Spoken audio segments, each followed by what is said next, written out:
Rolling, man. Yeah, so I was saying, when people would call, these contractors would call, welding contractors would call me and want me to go do a job. I would tell them, okay, what day you want me to be there? Just make sure there's a bunch of pipe in the ground because we were welding this stuff after it was backfilled. And I said, just make sure there's a bunch because I'm going to weld it fast and I'll probably catch up to you if there's not a bunch there. And Now, water pipe is different than gas. Right? yeah, it's different. I mean, yeah, you're welding on the inside of the pipe. So you most of the stuff, the bigger pipe, you're welding on the inside. Yeah, okay, and it's like pipes. 5-foot pipe, 7-foot pipe. I mean, anywhere from 36 inch to 180 inch. Okay, so 180 inch you can walk through. 36 inches you have to crawl through. Yeah, it's pain. Yeah. So like I said, there was only one guy that I couldn't catch up to. Roger guy, he was fast. He knew how to lay pipe, but everybody else.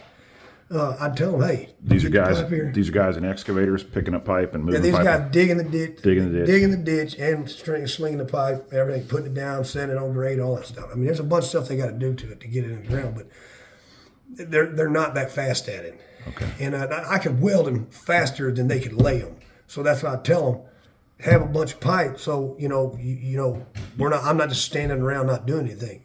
And so I'd catch up to them and come out of the pipe and go start talking trash to them. Tell them, I'm welding the pipe too. If you want me to lay it, I can lay it too, probably better than y'all. And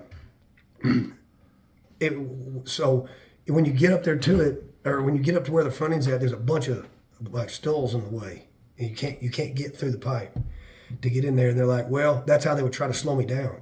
They would leave the stalls in the pipe and say they had to be there for so long. These are like wooden crosses and stuff through the pipe. Braces inside the pipe. Okay. Yeah. And so they would say, well, it has to be in there so long. Whoever said this got to be here, whatever. I said, well, if you want me to weld the pipe, they can't be in here. And they're like, well, we can't get them out there. I said, well, if you don't get them out, I'll get them out of the way. And so I went down there with a little electric chainsaw, and I cut them all up into a bunch of little pieces. And instead of taking them out one piece at a time, I'd cut them in half, so they had to take out every stall would have 3 4x4s or 4x6s in it. And now they'd have 6 because I cut them in half. So it's twice as much work for them to get the stalls out of there. So they start picking up the pace a little bit more once I made more work for them. Yeah, there you go. So you'd get out. You'd have to tell them. You'd have to tell them to hurry up and start. Well, I'd hurry up or I'm going home. Yeah, but they didn't want you to go home. No, because they'd have to deal with some other welder coming out there that may be worse.